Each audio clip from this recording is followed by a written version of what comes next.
인사 올립니다. 최진영 변호사입니다. 반갑습니다. 예전에 제가 이게 처음 봤던 때가 기억이 납니다. 구미 향후에 앉아가지고 저 뒤에서 앉았습니다. 근데 그 사이에 구미가 무지하게 컸습니다. 그래서 이 모임을 나누는 구미 우리 테이블이 굉장히 큰 그런 모습을 봤는데요.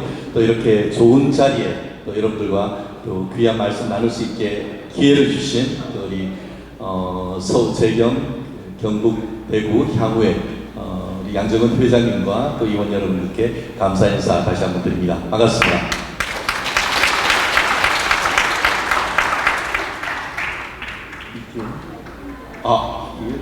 이렇게 네. 좋습니다. 예, 요즘 다들 답답하시죠? 네. 얼마나 답답하세요? 답답합니다. 텔레비 안 보시죠? 안 봅니다. TV 보시는 분 한번 손 들어보세요. 어떻습니까? 유튜브 보시는 분. 네, 그렇죠. 요즘 그런 것 같아요. 특히 저도 마찬가지입니다. 물론 뭐 저희 집에 TV가 아예 안 나와서 안 봅니다만 저희 집에도 보면은 다 유튜브로 어떤 정보를 검색하지 TV를 안 보더라고요. 근데 왜 TV를 안 보느냐 생각을 해봤더니만 옛날에 한때는 80년대 50대 땡전 뉴스 땡 9시 하면은 이게 뭐 전두환 대통령이 나온 것처럼 요즘은 어쨌든 지금이 또 이재명 대통령이다 보니까 그렇게 나오는 것 자체를 보는 것 자체가 스트레스다라는 그런 얘기를 하는 것 같습니다. 결국 왜 이렇죠?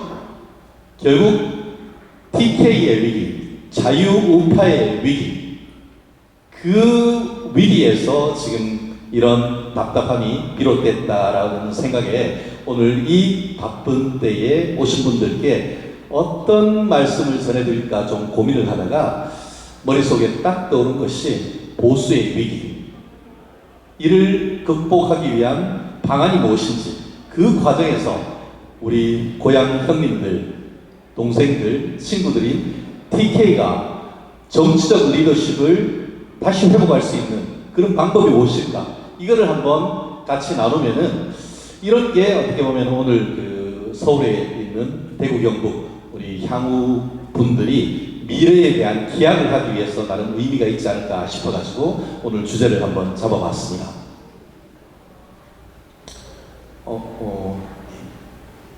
네. 보수의 4대 위기, 사실 총체적 위기입니다.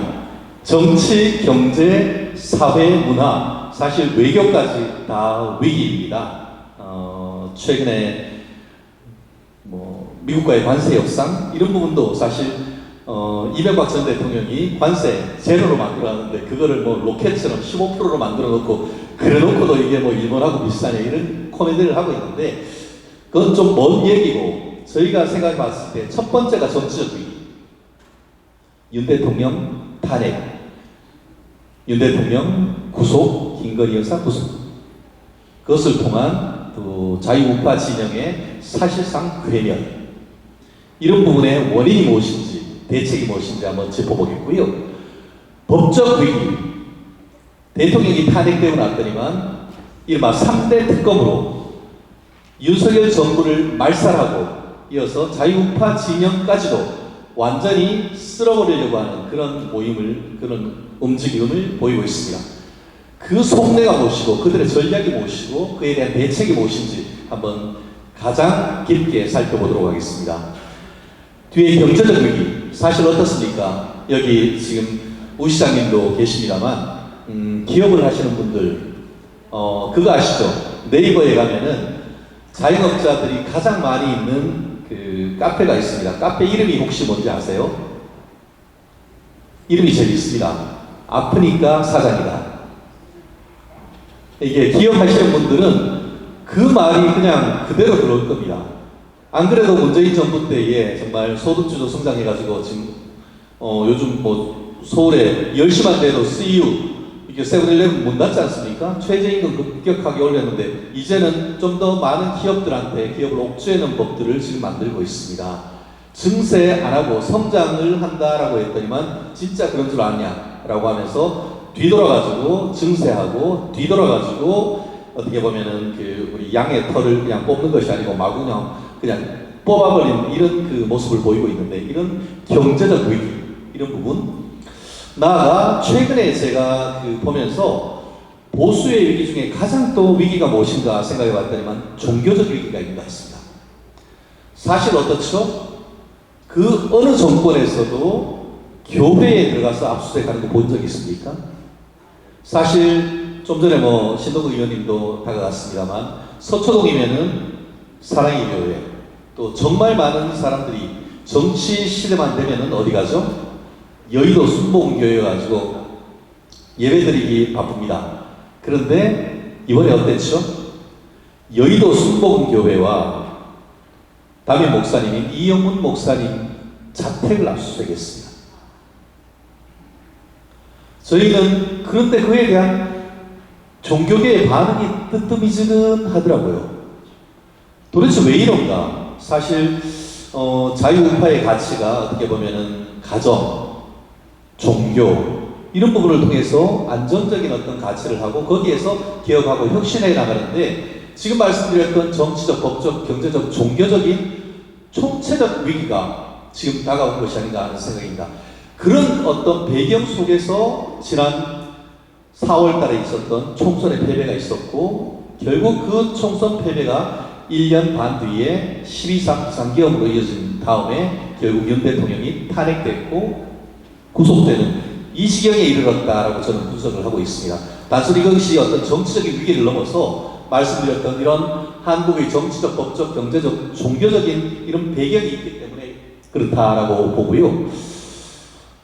이런 상황 속에서 우리 그러면은 보수 우파는 어떻게 해야 될 것인가? TK 우리 향우님들은 어떤 식으로 이 상황을, 요즘 그 말씀하시죠? 존버 정신. 존버 정신이 뭔지 아십니까? 존중하고 버티는 정신이 존버 정신이라고 합니다. 네. 뭐 아무튼 젊은 친구들이 그런 농담도 하고 있는데, 어떻게 이 어려운 위기를 감내하고 극복해가지고 다시금 자유우파, 나아가 그 핵인 TK 지역이 여기 계신 여러분들이 정치 사회에 다시금 이니셔티브를 어떻게 보면 잡을 수 있는지, 그 전략, 단기적 전략, 장기적 전략을 한번 살펴볼까 합니다. 정치적 위기, 가장 첫 번째 있지 않겠습니까? 사실 지난 이런 현실적인 어떤 정치적 위기가 있게 된 것은 지난 2024년 4월 달에 있었던 21대 총선에서의 어떤 압도적 패배가 아니겠습니까? 민주당 쪽에서 거의 180석 이상, 결국 다 합치면은 거의 헌법 개정 이외에는 모든 것을 본인들이 다 알아서 할 수 있는 그런 상황에 이르렀던 것이죠. 그 반면에 국민의힘 꼴랑 108석이었습니다.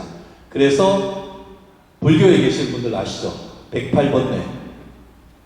정말 왜 108번뇌죠? 인간의 이 생사고르기 있고 그것 가지고 뭐가 되는 일이 없으니까 108번뇌라고 했던 것 아니겠습니까? 거기다가 이제 그 울산의 김상욱 의원 같은 경우에는 국민의힘으로 나와가지고 배지 얻은 다음에 대선 과정에서 탈당해서 이재명 품에 안겼습니다. 물론 아직까지 뭐 특별한 자리를 얻거나 하지는 못했습니다만 여전히 거기에 가지고 지금 안타까운 모습을 보이고 있는데,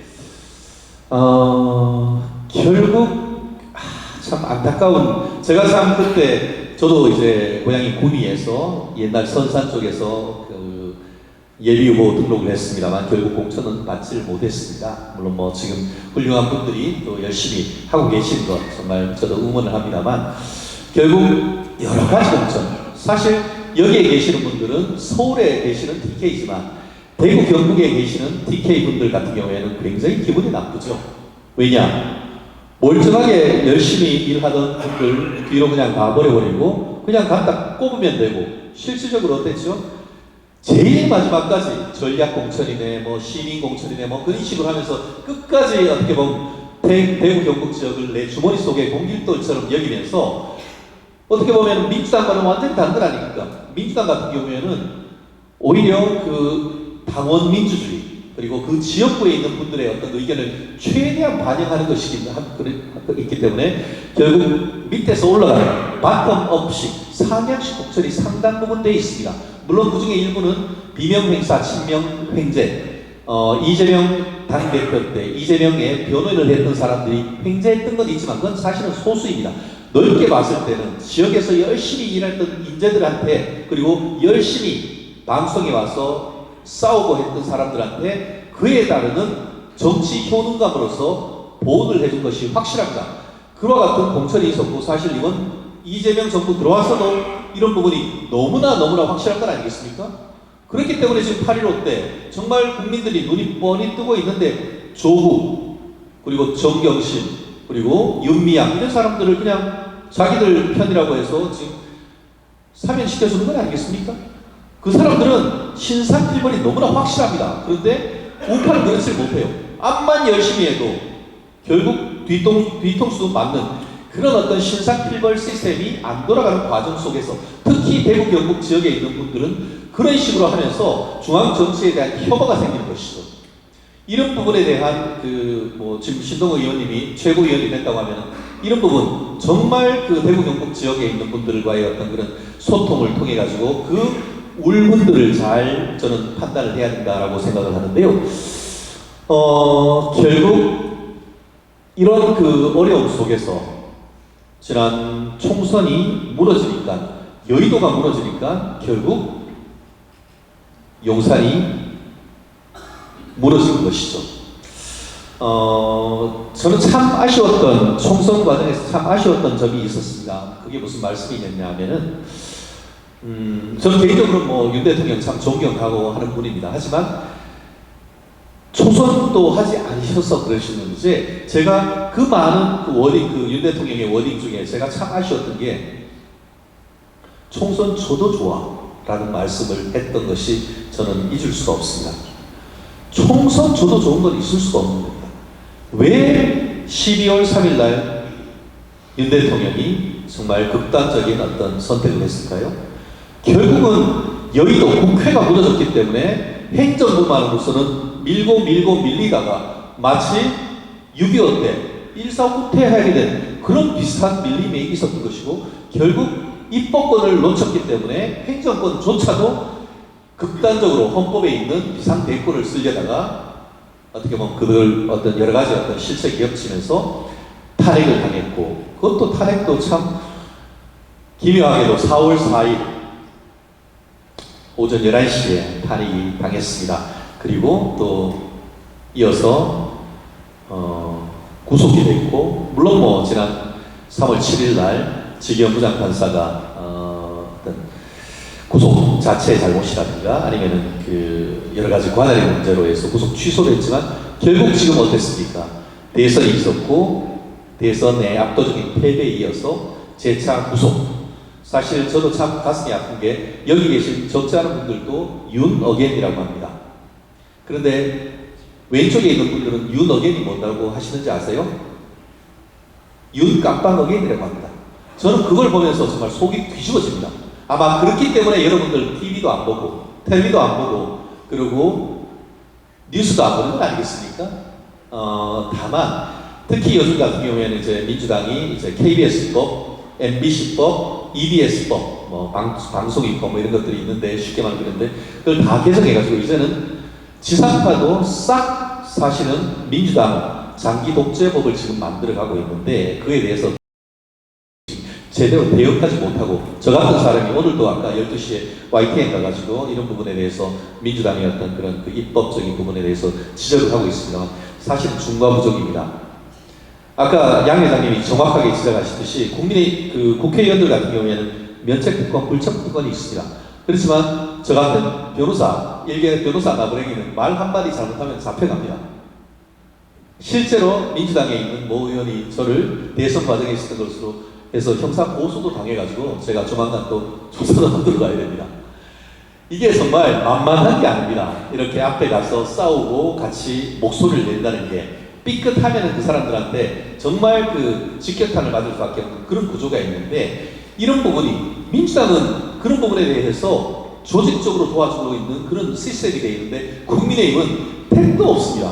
정말 앞에서 이렇게 싸우는 것이 아까 양 회장님이 저희 최진영 TV 그 구독해달라고 하셨는데 정말 그렇게 얘기하면서 자기 검열 굉장히 많이 합니다. 왜냐? 법으로 해가지고 이런 것들 싹 다 지금 해버리니까 지금 방통법뿐만 아니고 지금 이제 이재명 오늘 가서 검색해 보세요. 이제 유튜브까지도 언론으로 넣은 다음에 그걸 해가지고 너네 잘못하면은 그것 가지고 징벌적 손해배상해가지고 폐가망신 시킨다고 지금 만드는 세대가 지금입니다. 그러니까 이게 골 때리는 세대가 된 것이죠. 결국 자유우파의 입까지도 그냥 싹 막아버리는 이런 부분이 정치적 위기 아닐 수가 없습니다. 그런데 그럼 왜 이런 위기가 오느냐?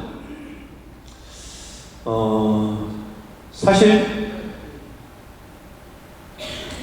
서울, 경기 며칠 전에 아마 조선일보 보신 분들은 그걸 알 겁니다.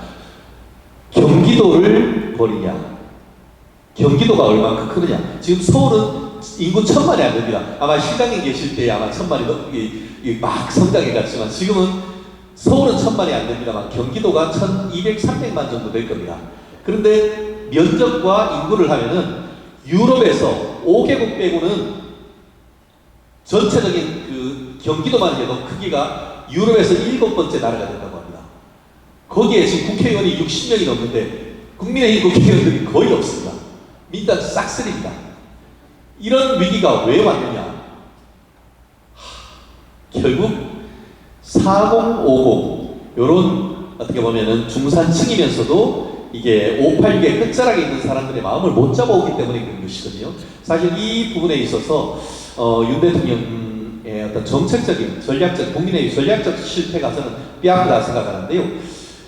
여기에서 정말 그 트럼프는 정말 논란이 굉장히 많은 인물입니다. 그렇지만 저희는 어떤 생각이냐? 트럼프를 굉장히 많이 배워야 된다 생각하는데요. 트럼프를 어떻게 표현하면 되느냐? 트럼프가 한국에 있다고 하면 트럼프가 무슨 일을 했느냐? 아주 쉽게 말하면은 민주노총을 국민의힘으로 끌어들인 사람이 트럼프입니다. 그런 사람이에요. 그런 큰 전략이 있지 않으면은 아까 얘기했던 4050의 흐름을 끌어오거나 아니면은 정말 많은 정규직, 비정규직 노동자, 적어도 지금에서는 더불어민주당, 그 더불어란 말에 상당히 감정이 이입되는 그런 사람들을 끌어오기가 어렵다는 그런 부분인 것이죠. 결국 박정희 대통령이 지금은 뭐 보수에 뭐냐 하지만 박정희 대통령은 비스마르크가 도입했던 사회보험 다 도입했던 아주 어떻게 보면 굉장히 진보적인 사람이었던 것이고 박근혜 대통령 같은 경우에도 어떻게 보면 고령자에 대한 그런 노령보험 같은 상당히 그런 부분에 대해서는 좌파적인 복지 정책을 끌어안는 그런 부분이었는데 국민의힘 특히 지난번 그 윤석열 대통령 한 2년 남짓 기간 동안은 그런 부분에 있어서의 어떤 전략적인 어떤 실패들이 많았던 것 같습니다. 결국 이런 부분에 대한 어떤 그 우리의 반성이 있어야 될 것이라고 생각하는데요.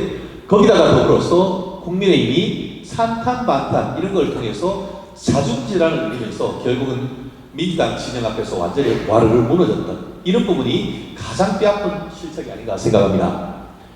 그리고 법률적인 측면에서도 정말 너무 안타까운 부분이 있는 것 같습니다. 사실 저도 법률가로서 윤 대통령 변호인단에 대한 제안도 사실 받아서 그랬습니다.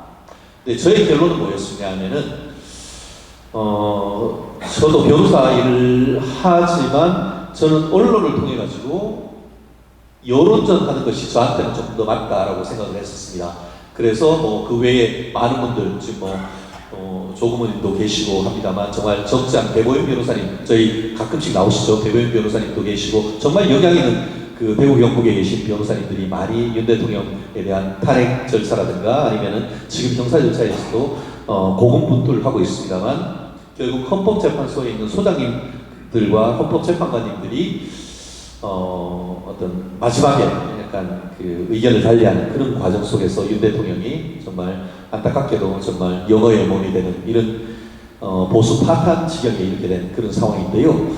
문제는 그게 문제가 아니죠. 사실 윤 대통령 때부터 그 3특검 그렇게 많이 막은 이유가 뭐죠? 지금 상태를 보면 되잖아요.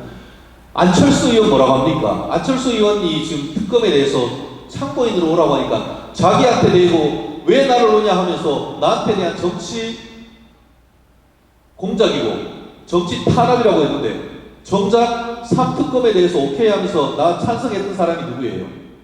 안철수 의원이에요. 그래서 지금 물론 여기 안철수 의원님 지지하는 분도 계실 거고 저도 개인적으로는 안철수 의원님 상당히 존경하고 지난 대선 과정에서의 헌신 높이 평가를 합니다. 하지만 그 헌신과는 별도로 3특검 같은데 오케이 하고 했던 그 지금 업보를 지금 보고 있는 건 아니겠습니까? 어떻게 보면 정치적인 탄압을 넘어서 법률적인 걸 통해서 차도살인 해주고 있는 건 아니겠습니까? 민주당은 3특검 만들어가지고 해놓으니까 그 다음에 완전히 망나니 춤추고 있는 건 아닙니까? 결국은 지금 현재 상황에서 가장 보수를 괴멸시키는 위협은 정치적 위기, 근본적인 것입니다만 법적 위험이 가장 큰 위험이 되어버린 것이죠. 이 상황 속에서 지금 김건희 여사도 지금 남부구치소에 수감되어 있는 것이고 이제는 그 칼날이 어디로 오죠?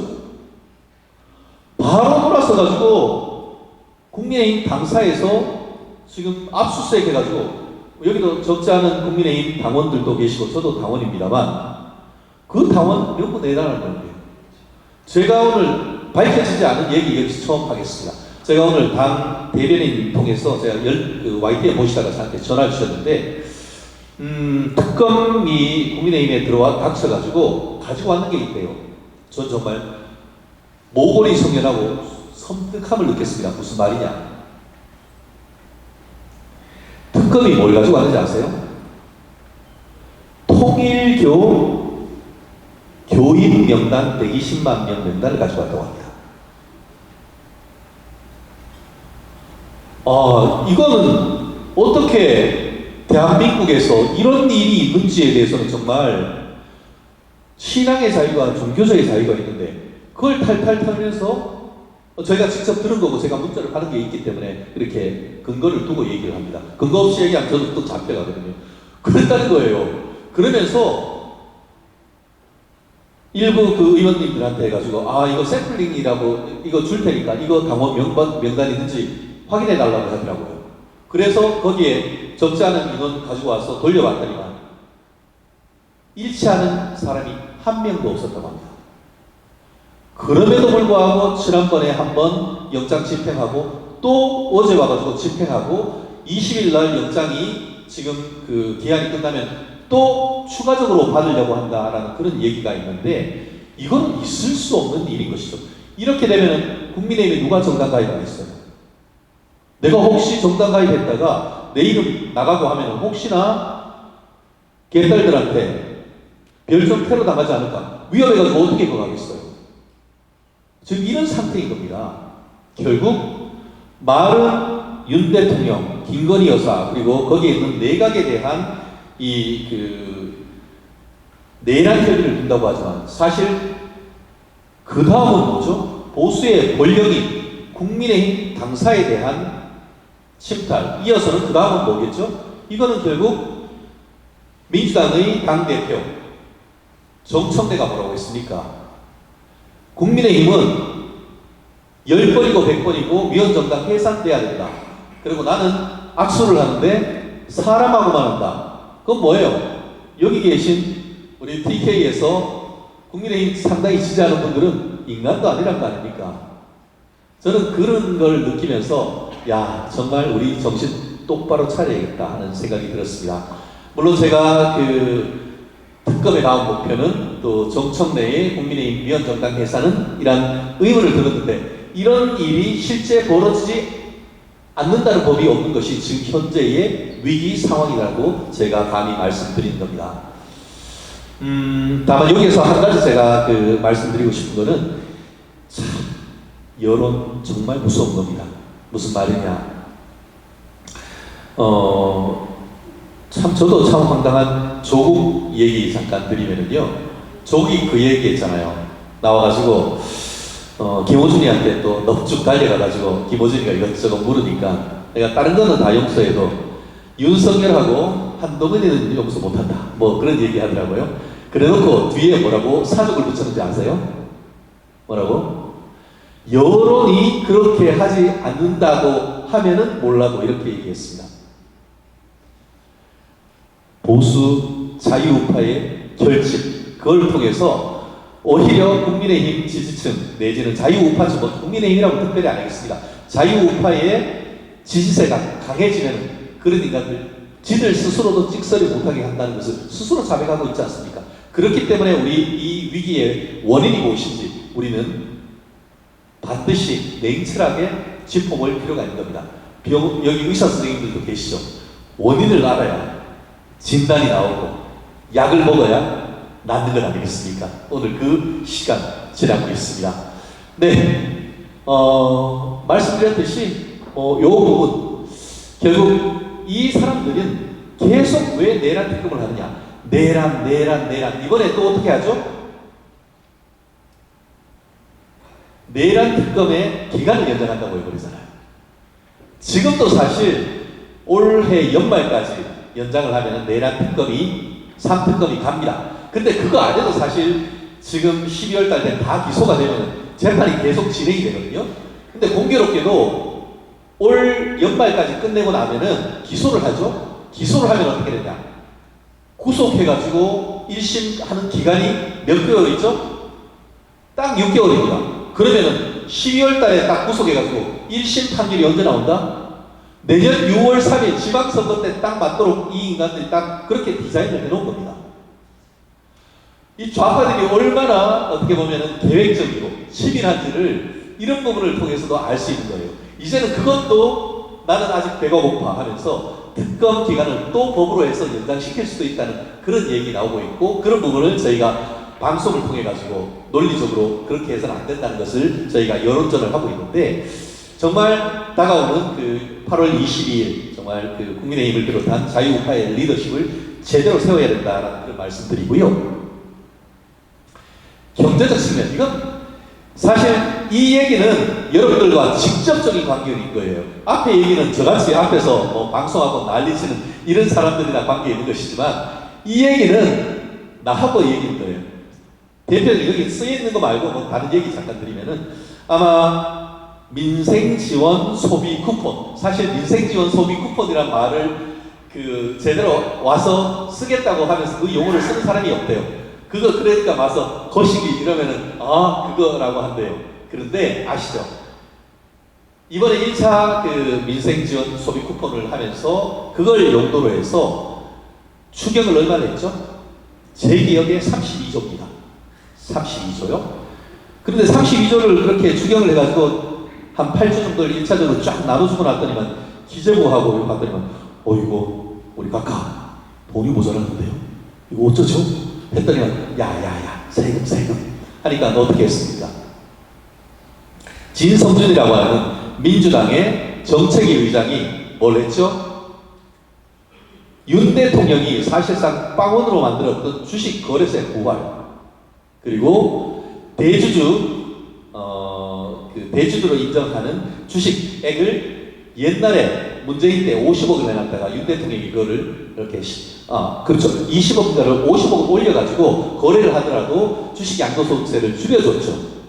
실제 여기에 계시는 분들 윤 대통령을 찍음으로써 뭐 그런 세금도 감면했고, 좀 집이 좀 강남에 있으신 분들 같은 경우에는 보유세 확 줄어든 그런 체감을 했을 겁니다.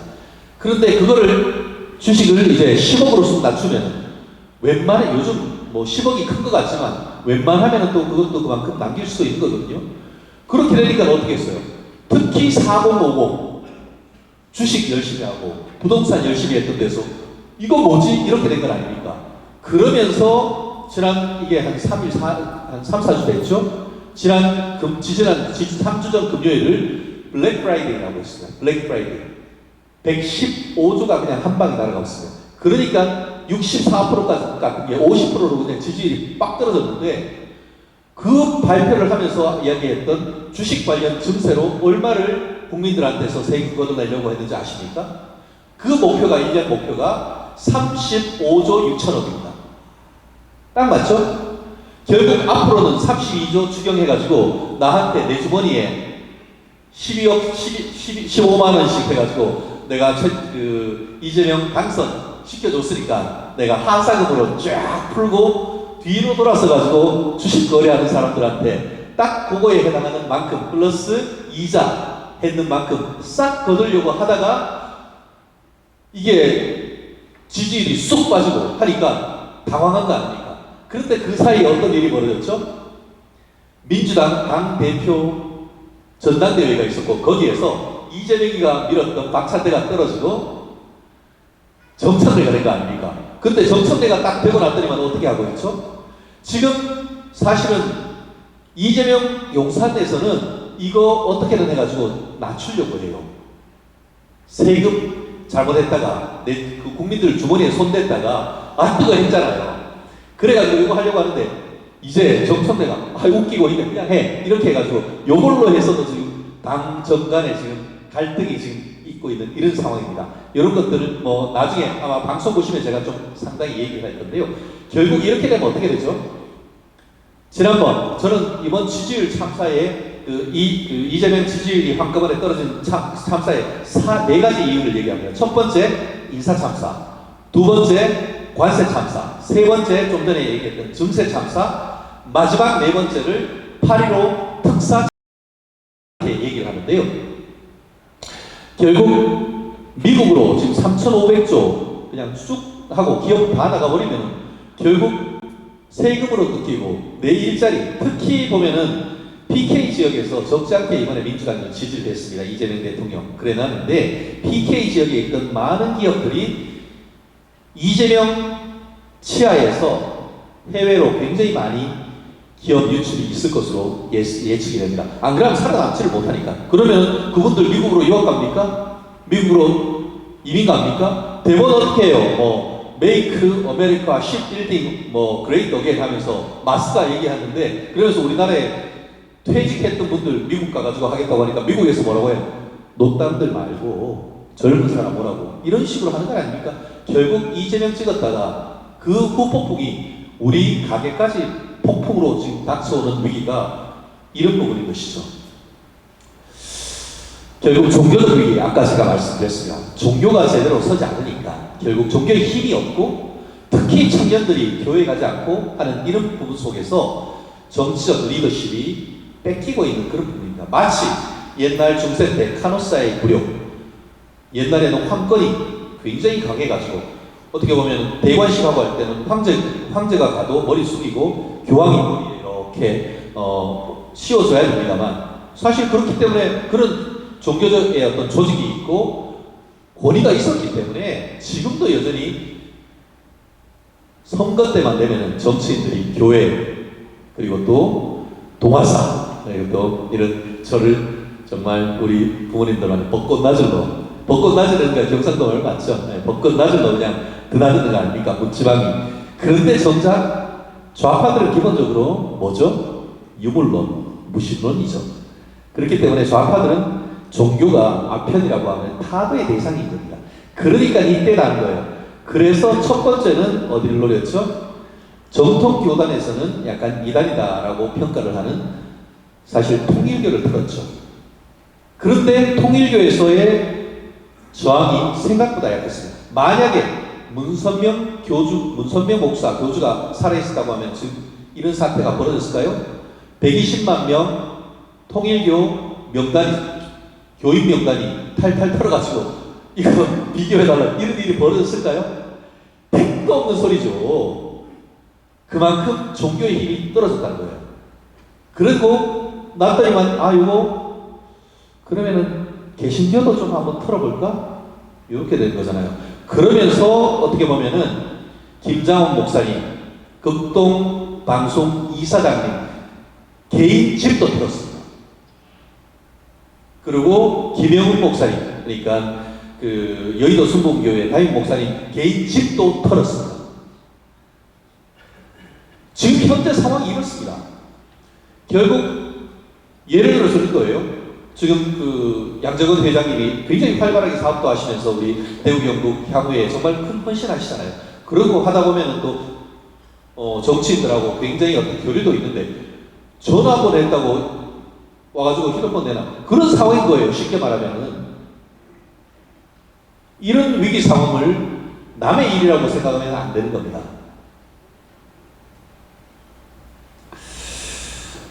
그래서 참 이번 사태 때 조금 결국 보세요. 통일교, 개신교, 그런데 캐톨릭은 안 들어요.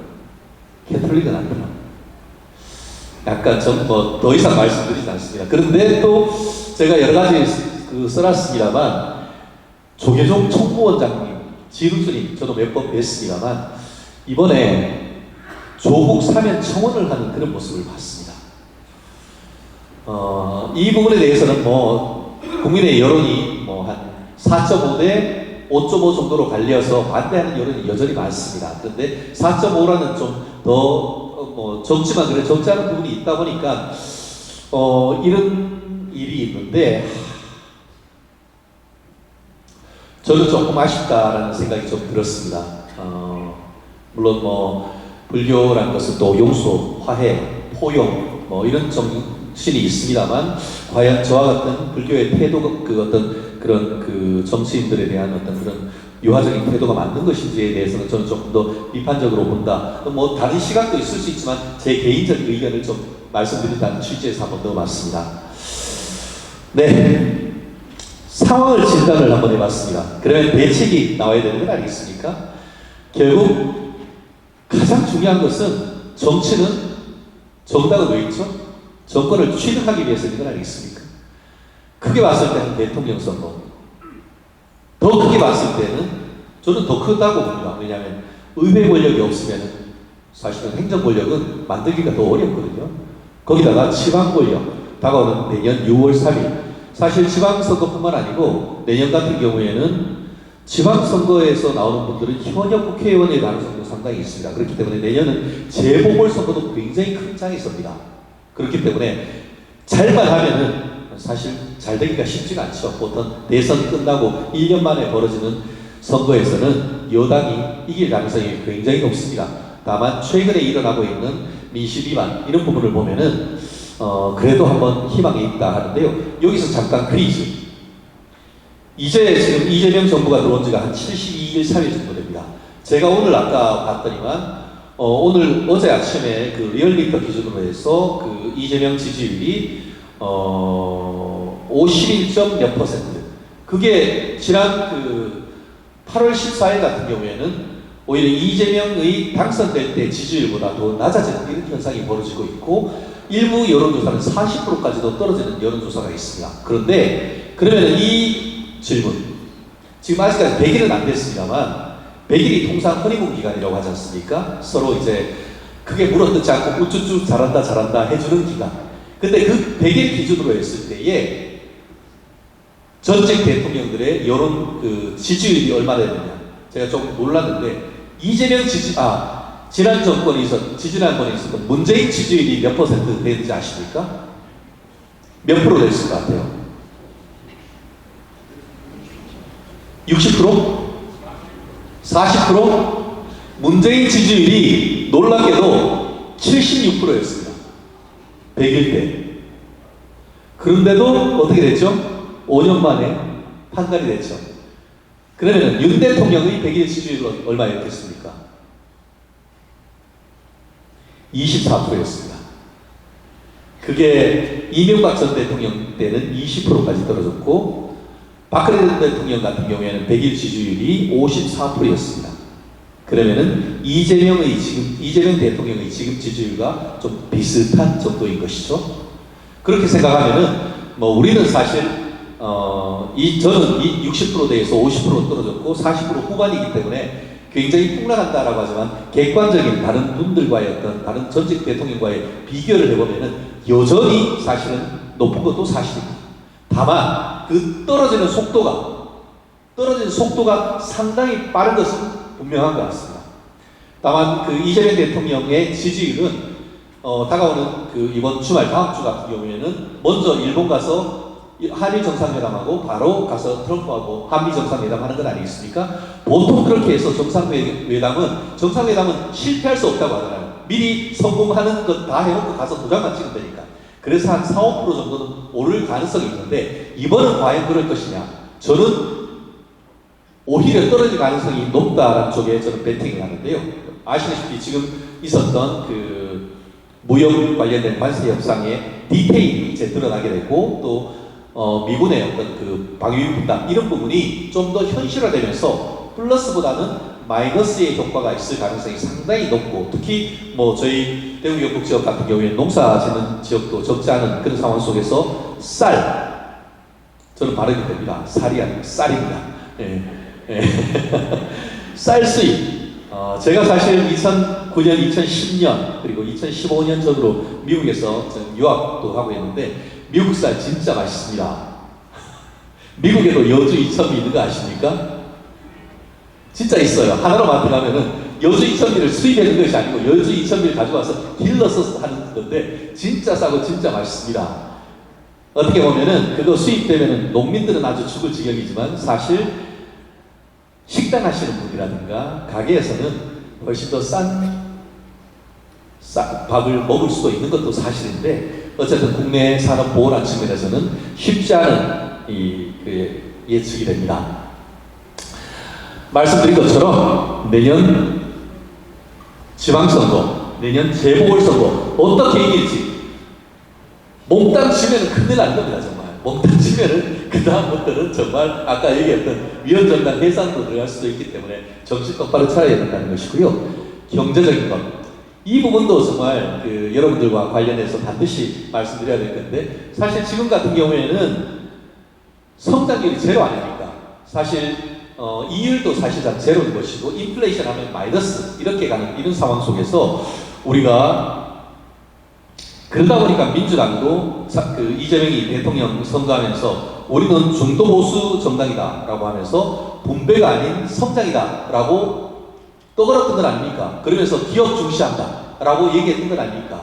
그리고 증세하지 않는다 라고 했던 건 아닙니까? 증세 안 하고 성장한다 이렇게 했는데 웬걸 증세 안 한다고 했더니 진짜 안 한 줄 아느냐, 성장한다고 했더니 진짜 성장 중심하는 줄 아느냐 라고 하면서 우리 뒤통수를 완전히 싸다구를 때리고 있는 건 아니겠습니까? 그래서 제가 이런 표현을 했습니다. 이번 여름에 폭우 많이 왔죠. 한번 내렸다 하면은 100mm씩 그랬더니만 얼굴에 분식했던 그 얼굴에 가면이 폭우에 씻겨가면서 그 본질이 일어난다. 종북, 종중, 종러, 좌파적인 본능이 그대로 드러난다라고 저는 방송에서 평가를 하고 있는데요. 지금 이런 식으로 했다가는 대한민국 나만의 기업 없다고 봅니다. 저도 뭐 변호사 한 8명 정도 되는 중소로펌의 실질적인 운영을 하고 있습니다. 근데 아까 말씀드렸죠. 아프니까 사장이다. 정말 제가 존경스러운 분이 양재건 회장님 같은 분입니다. 기업 해보면은 솔직히 남는 게 하나도 없습니다. 제 소속 변호사 월급이 저보다 많습니다. 3개월마다 한 번씩 내는 부가가치세. 무슨 세 내다 보면은 내가 나라를 위해서 1년에 한 5개월, 6개월 일하고 나를 위해서는 한 3, 4개월 일하나 하는 그런 느낌이 굉장히 강합니다.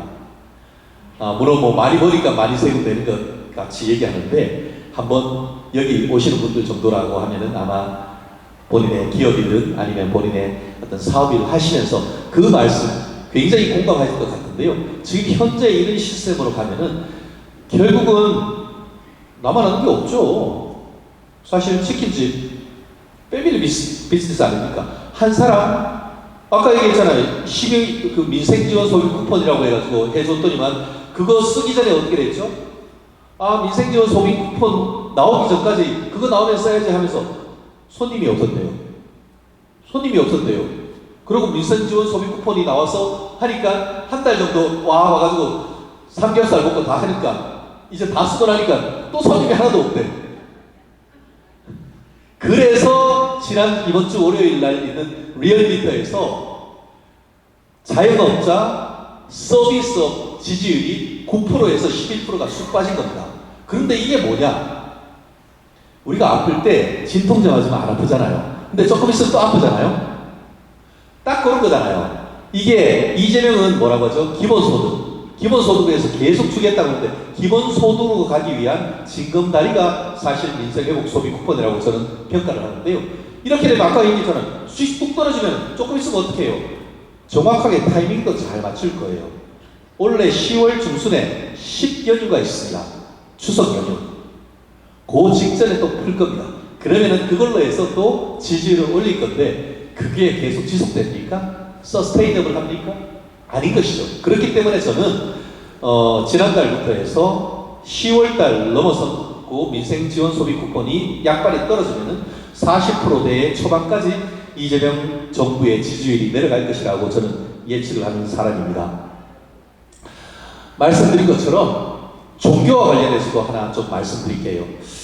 사실 종교 이러면은 기성종교 외에 국민의힘과 관련해서 뭐 직접 관련된 건 아니지만 관련해서 전광훈 목사님에 대한 공과에 대한 평가가 좀 있어야 될 것 같다는 생각이 듭니다. 전 목사님 지난 추운 겨울에 정말 굉장히 큰 역할을 했습니다. 또 손현보 목사님 또 여의도에서 정말 큰 역할을 했습니다. 어떻게 보면은 그 두 분이 좌파의 민노총과 같은 역할을 했습니다. 교회가 하나의 미랄이 돼가지고 그렇게 싸우지 않았으면은 지난 겨울의 투쟁은 없었습니다. 그런 조직과 그런 물적인 후원이 없었다고 하면은 그 씨앗이 돼가지고 그와 같은 윤 대통령 탄핵 반대하는 해서 거의 50%에 가까운 탄핵 반대 여론이 만들어지지도 않았을 겁니다. 그렇기 때문에 그런 부분에 있어서는 저는 정광훈 목사님, 손현보 목사님의 어떤 역할 굉장히 높게 평가를 합니다. 그 사이에 이제 그것을 토양으로 해서 지금 전한길 강사님 같은 분들도 탄생하게 된 것이죠. 그 외에 뭐 그라운드 C라든가 정말 그걸 기반으로 해서 2030 청년들이 어떤 결집이 우파 결집이 일어났기 때문에 그런 점에 있어서는 정말 큰 역할을 했다고 저는 평가를 합니다. 다만 우리가 비상시와 평시의 역할은 좀 다를 거라고 저는 생각을 합니다. 이제는 평시로 왔고 이 상황에서는 정말 저희 같은 법조인들 또 앞에서 또 싸우는 사람들에게 좀 힘을 실어줘야 되는 것인데 다만 제가 조금 너무 아니란가요? 지난 8월 15일 날 아마 여기에서도 8월 15일 날 그 광화문 광장에 나가신 분들 저도 그날 또 방송이 있어서 나갔더니만 어마어마하게 또 나오셨더라고요.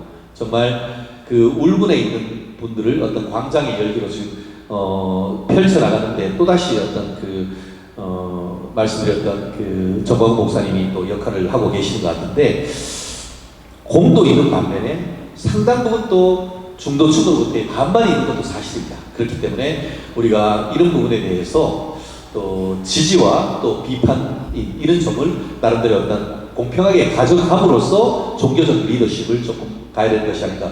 바로 이 부분을 지금 그 특검이 치고 들어오고 있습니다. 무슨 말이냐면 특검이 통일교에 대해서 압수수색을 하면서 그 국민의힘 당원 명부 내놔라 하면서 가지고 오는 헌법적 근거가 뭔지 아십니까? 헌법에 보면은 모든 국민은 종교의 자유를 가진다. 1항 그리고 2항에는 뭐라고 되어 있냐면은 국교는 인정되지 않고 종교와 정치는 분리된다. 이런 규정이 있습니다. 종교와 정치는 분리되니까 왜 종교가 너네 가가지고 정치한테 밤나라 배나라 했냐라고 하면서 지금 이제 이제 국민의힘 그걸 근거로 해서 당사를 침탈까지 하고 있는 이런 상황입니다. 저는 이런 걸 보면서 특검조차도 헌법을 왜곡하고 있다. 아시다시피 우리보다 정치 선진국 같은 경우에는 독일이 있습니다. 독일의 대표적인 정당 중에 무슨 정당이 있죠? 기독교 민주당, 기민당이 있습니다. 그리고 통일교 같은 경우에도 사실 통일교가 있습니다만 그 뒤에 그게 국제평화통일가족당인가 정당이 있습니다. 물론 별개의 조직이고 영향이 그렇게 크진 않습니다만 그 본인들의 어떤 종교적인 어떤 그 자유를 정치적인 의사로 표현하기 위한 그런 행사를 합니다. 물론 그게 어떤 정치자금법 위반이나 이런 거에 대해서는 안 되겠죠. 하지만 정치적인 어떤 그 본인들의 어떤 지지를 하는 표현을 했다는 것으로 해가지고 기성 정당에 대해서 압수수색을 하고 그 종교단체에 가서 전국에 있는 교인 명부를 압수수색해가지고 빼앗아오는, 이거는 저는 위헌이라고 생각합니다. 이거는 과잉금지 원칙에 이건 어긋나는 것이고서 지금 헌법과 법률이 얘기하는 영장주의 원칙에 현저히 어긋나는 것이 아닌가, 저는 그렇게 생각합니다. 그렇기 때문에 여기 계시는, 이게 저는 통일교만 얘기하지만 통일교는 왜 하죠? 이게 기성교단에서 약간 벗어나 있기 때문에 때리는 거예요. 그럼 그 다음이 어디죠? 기성교단인 것이고, 그 다음은 어디죠? 불교가 되는 것이고, 그 다음은 천주교가 되는 겁니다. 그게 좌파들의 전략인 거예요. 우리는 그런 부분을 잘 알아야 되는 거예요. 좌파들은 약한 고리를 뚫고 들어간 거예요. 그렇기 때문에 특히 종교를 가지신 분들 같은 경우에는 이런 부분에 대한 명확한 경계심을 가져야 된다라는 말씀 반드시 드립니다. 네, 말씀을 드렸고, 이제 오늘의 어떻게 보면 핵심입니다. 좀 핵심은 좀 더 앞에 말씀드려야 되는데, 그렇다고 하면 우리 자유우파의 권력이라고 할 수 있는 대구 경북, 사실 여기 계시는 분들은 대구 경북을 기준으로도 굉장히 사회적으로서 그리고 경제적으로서도 성공하신 분이라고 저는 자부를 합니다. 그리고 그런 분들 앞에서 이런 말씀을 나눌 수 있는 것 자체도 저에게 굉장히 큰 영광이라고 생각을 하는데요. 근데 우리가 착각에서 좀 깨어나야 될 때가 있습니다. 여러분, 우리가 2025년 대한민국의 주류입니까? 우리가 2025년 대한민국의 메이저리그인 줄 아십니까? 천만의 말씀, 만만의 공덕입니다. 우리는 마이너입니다. 예전에는 평화민주당 하면은 몇십 석 안 됐어요. 50석? 그런데 나중에 DJP 연합을 하면서 충청도와 연합을 하면서 전국 정당이 돼가는 겁니다. 그런데 지금은 어떻죠? 국민의힘 자체가 옛날 평민당 비슷한 영남 자민련 소리를 듣는데, 그런 얘기 우리 그냥 기분 나쁘게 들어서는 안 됩니다. 우리 스스로에 대한 평가를 냉정히 해야 대책이 나온다라고 생각을 합니다. 그런데 문제는 뭐냐?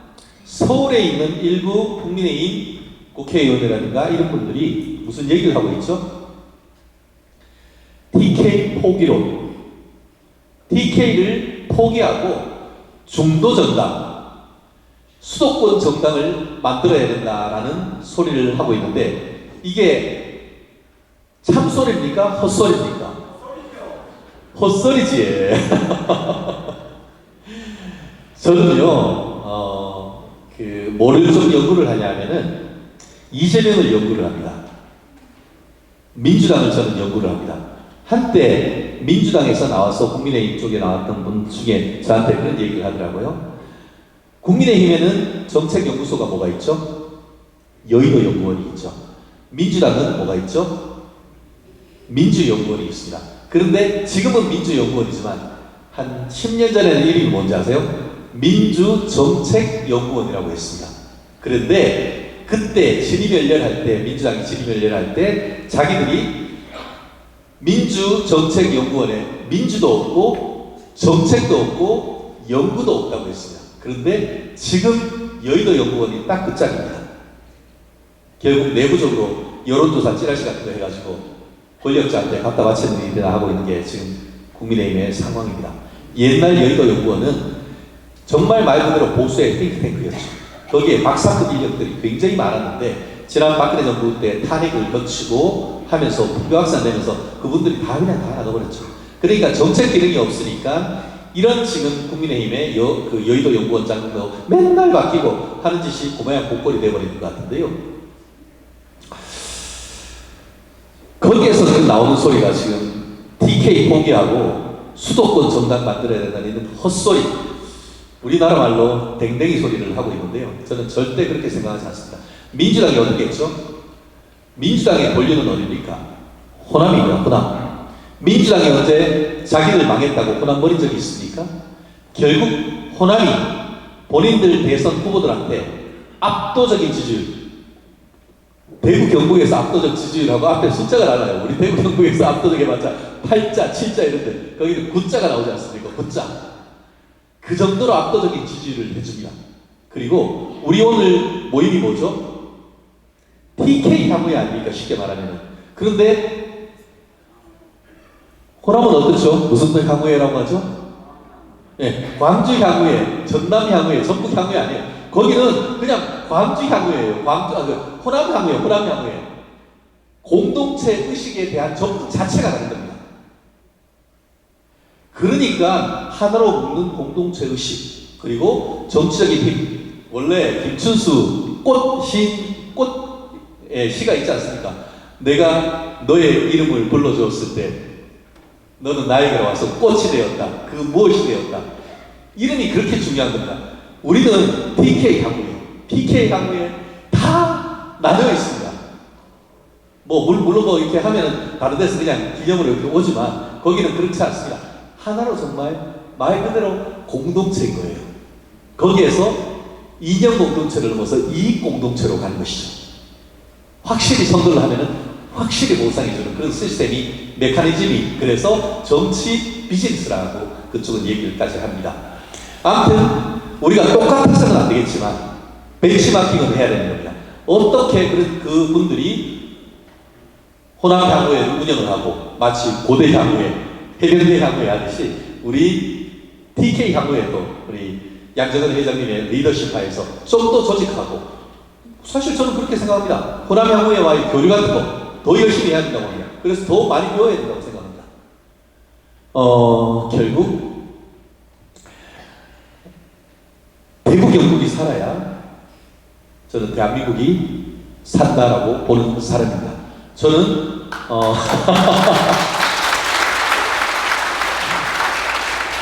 사실 저는 약간 복잡합니다. 저희 선산, 우리 고향 부모님들은 이번에 불이 홀라당 타버린 경북 의성 안동에 있습니다. 참 가슴 아픈데요.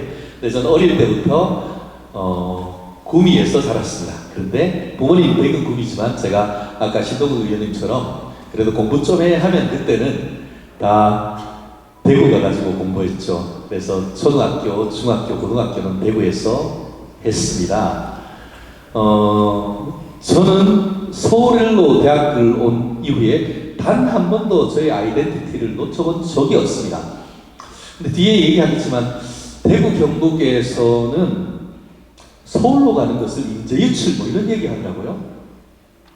그거에 동의하십니까? 아니, 전 선순환 되잖아요. 선순환. 아무튼 그 얘기 뒤에 좀 할게요. 말씀드렸듯이 우리가 대구 경북이 서울에 계신 분들도 그렇고 이게 조금 더 서로의 그 대구 경북과의 어떤 그 교류가 조금 더 있어야겠다는 그런 생각을 좀 굉장히 많이 합니다. 여기 지금 그 두 번째 테이블에 대구 경북에서 도청에서 또 시청에서 오신 분들도 계시지만 그런 부분을 좀 더 어떻게 하면 활성화할 수 있는가, 이 방안에 대해서 좀 더 고민을 해야 된다라고 생각을 하고요. 아까 얘기했듯이 TK 하면은 예전에 그 얘기 했잖아요. 지게 짝짝이 꽂아도 된다. 이런 얘기. 그런데 꼭 그런 건 아니죠. 그러니까 저도 이제 구미입니다만, 구미 그 전전시장 같은 경우에 민주당 시장이 됐습니다. 그만큼 그 호남하고는 대구 경북 PK는 좀 다르긴 하죠. 적어도 민주당이 한 30%씩은 많이 나오고, 최근 같은 경우에 지난달 6월 7월 같은 경우에는 대구 경북에서도 민주당 지지율이 국민의힘 지지율보다 높았습니다. 그만큼 국민의힘 같은 경우에는 그 민주당과 같은 그냥 응집력 이런 거는 좀 없는 것 같습니다. 그런데 그럼 기회는 어딨냐? 아까 제가 그 소년보 목사님이나 아니면은 이런 목사님들의 지난 겨울 동안 있었던 그런 정말 추운 겨울의 투쟁을 통해서 봄에 싹처럼 터져 나왔던 것이 바로 청년층 자유우파 지지세. 전 이걸 정말 굉장히 놀랐습니다. 사실 이것이 계속 이어지고 있고, 선거에도 2030 청년 세대가 자유우파적 시각을 많이 가지고 있다는 점, 그리고 저희 법인의 남자 소속 변호사님들 30대도 우파적인 시각을 굉장히 가지고 있다는 걸 제가 보이고, 더불어서 8.15 광장에도 저도 진짜 깜짝 놀랐습니다. 2030 청년들이 굉장히 많았고, 제가 더 놀라는 것은 2030 남자뿐만 아니고 여성들도 굉장히 많은 것을 보고, 여기에 기회가 있구나, 저는 그렇게 생각했습니다. 정말 지난번 문재인 정권 그때 이해찬 전 총리 같은 경우에는 진보 20년 집권론 이걸 했지만 결국 5년 만에 꼬꾸러졌지만, 지금 이런 상황 속에서 과연 자유우파가 정말 5년 만에 정권을 가지고 올 수 있느냐, 정말 쉽지 않은 거라고 생각합니다. 하지만 좀 더 호흡을 길게 했을 때 저는 청년에게 미래가 있다라고 보는 사람인데요. 좀 넘겨주실까요? 네.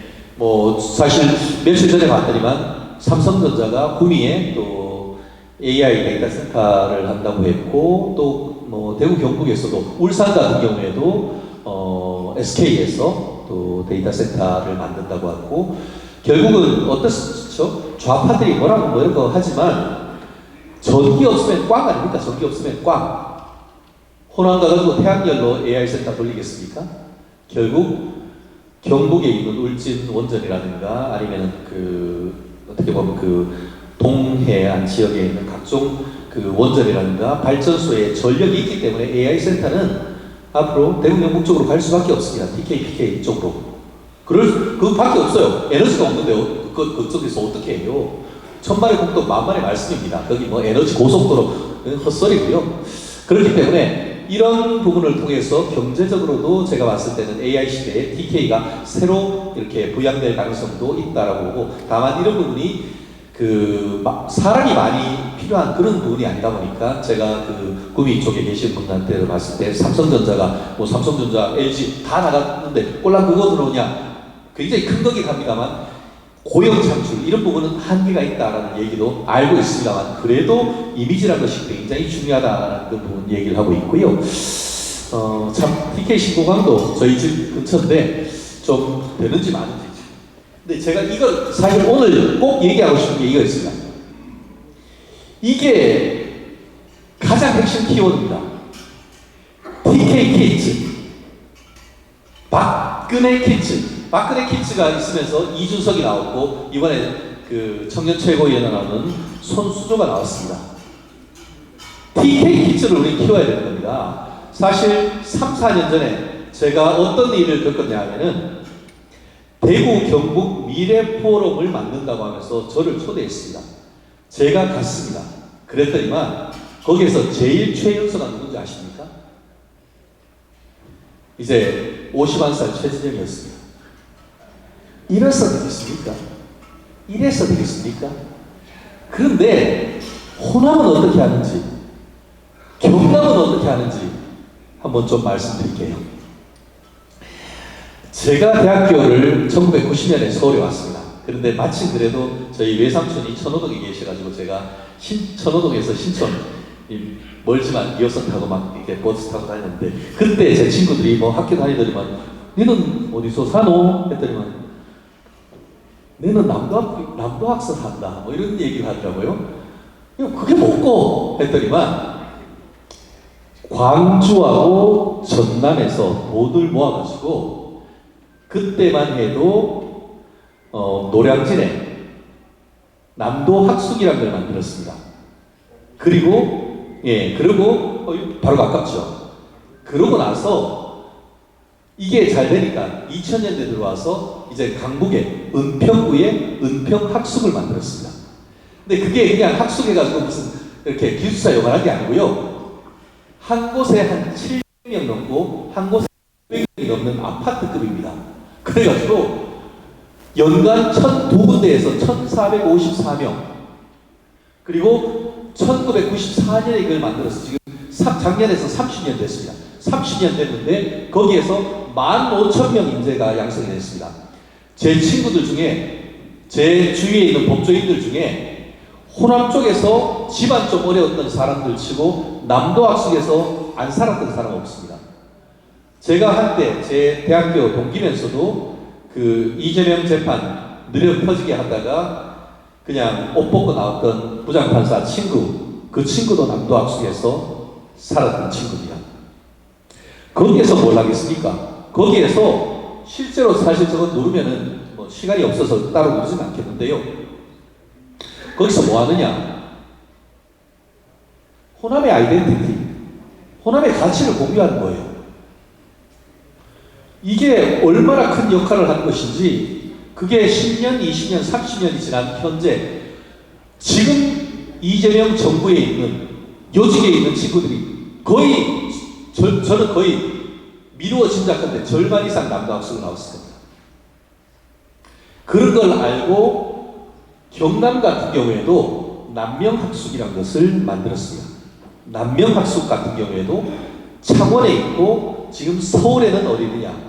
세곡동에 있습니다. 세곡동에. 저기도 제가 알기로 한 500명 됩니다.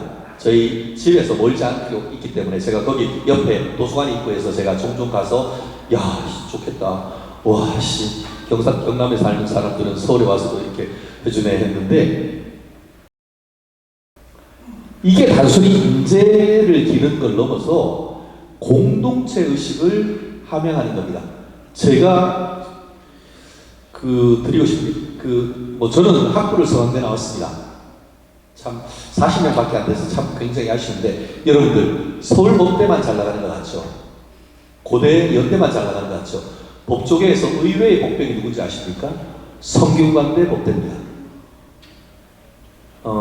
황교안 총리도 성대법대 나오셨고, 그리고 또 옛날에 태평성대라고 했잖아요.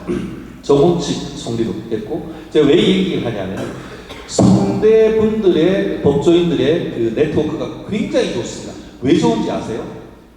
거기 고시반이 사망원이라는 데가 있습니다. 사망원은 어떻게 돌아가는지 아십니까? 거기 생활비도 주고 다 줘요. 용돈도 줘. 그런데 그 용돈이 어떻게 오냐? 내가 빡세게 공부해가지고 하는 동안은 합격해서 사법연수원 다니는 사법연수원생들이 자기 얼마 안 되는 월급에서 떼가지고 3만원에 도네이션을 합니다.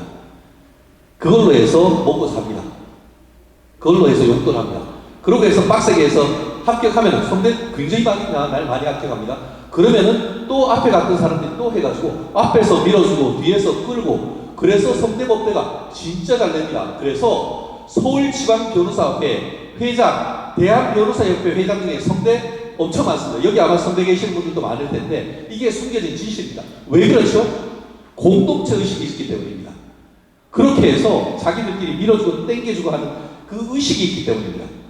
그런데 제가 대구 경북 학숙을 찾아봤습니다. 일부러. 그랬더니만 대구 경북 했더니만 대구 경북 같이 해가지고 하려다가 의견이 안 맞아서 좌초했다. 이런 게 2019년, 18년, 21년 이런 때 뉴스에 딱 나오더라고요. 이미 지금 메가시티, 부울경 메가시티, 그리고 대구 경북 통합 지자체 이런 얘기가 나오고 있지 않습니까? 그리고 좀 그렇기 때문에 TK 키츠, 아까 대구 경북에 있었어요. 어떤 그런 그 학숙이나 이런 것들이 안 되는 것이 자금이 모이지도 않고 서로 이게 좀 융화도 안 되고, 나아가 그걸 반대하는 논리는 아까 얘기했던 안 그래도 사람 없는데 인재 유출, 이게 또 핵심 이유 중에 하나더라고요.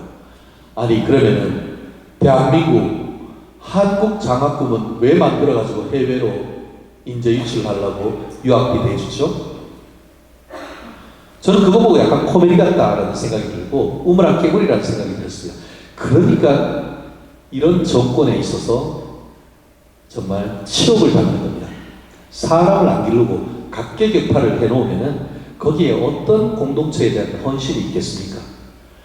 저도 구미에 있으면서 한 10년 전에 그 성심여대 앞에 그 하천변에 LG하고 이렇게 해가지고 구미 학숙 세웠습니다. 그리고 제가 알기로 예천 학숙도 있고 여러 개, 마치 무슨 어떤 느낌이 있냐면은 각계격파, 내 아들 내가 챙긴다, 그렇게 해서 TK 어떤 공동체 의식이 생기겠습니까? 저는 그런 생각을 참 많이 했어요. 물론 제가 어떤 이걸 한다고 해서 뭐 수억원 도네이션 할 수 있는 건 아닙니다. 하지만 적지 않은 분들이 있기 때문에 관보다 민 같이 하고 기업들 하고 한다고 하면은 뭐 저기 아까 말씀드렸듯이 구미도 LG하고 해가지고 만들었거든요. 이런 부분을 통해서 좀 더 장기적인 전략, 그래서 인재를 키우고 그 인재가 선순환을 해서 대구 경북의 공동체를 의식을 가진 사람으로 만들어 나가는 것. 전 이거 이상 투자는 없다고 생각합니다. 저는 구미 사람입니다. 그런데 구미 사람들이 항상 김천을 질투합니다. 김천구미역, 말은 김천구미역이라고 하지만 김천역 바로 열고 구미거든요. 어떻게 돈은 다 구미에서 벌고 다 좋은 거는 김천서 가지고 가노? 이런 얘기 하잖아요. 그게 뭡니까? 김천에는 김천고등학교라는 정말 대한민국 굴지의 고등학교가 있기 때문인 것이죠. 그건 똑같은 거라고 생각합니다. 인재를 양성하고 단순히 인재 양성을 넘어서 공동체의 의식을 가진 인재를 양성하는 것이 굉장히 중요하다고 생각합니다. 사실 제가 저거 누르면은 남도학사 소개가 나오는데요. 남도학사의 이념이 뭔지 아십니까? 가슴은 조국, 머리는 세계를, 그러면서 공동체의식 관련된 특강 같은 것들을 계속합니다. 마치 오늘 같은 거기에 모인 사람들. 그렇게 해야 되는 건 아닙니까? 왜 고대 연대가 잘 나갑니까? 그만큼 동아통합의 계기가 있기 때문인 겁니다. 축제라는 연고전, 고연전이라는. 그렇기 때문에 우리도 정말 미래 세대를 위해서 TK 키츠를 만들어가는 그런 것, 어떤 식으로든 좀 호남을 그리고 경남을 벤치마킹 했으면 하는 그런 생각이 들었습니다. 아마 여기 계신 많은 분들이 그런 생각을 하셨을 겁니다. 그런데 실무로 하는 과정에서 상당히 어려움이 있었다는 것을 저 또한 잘 알고 있습니다. 하지만 그런 식의 대응을 해야 10년, 20년, 30년 대한민국 미래가 있고, 그렇게 했을 때 TK의 정치적 리더십이 다시 설 수 있다고 저는 확신을 합니다. 네, 고맙습니다. 하다 보니까 조금 길어졌는데요. 이렇게 경청해 주셔서 고맙습니다. 저도 많은 빚을, 정말 많은 혜택을 받았습니다. 저도 대구 경북 대한민국을 위해서 더 헌신할 수 있는 방안 열심히 공헌해 보겠습니다. 고맙습니다.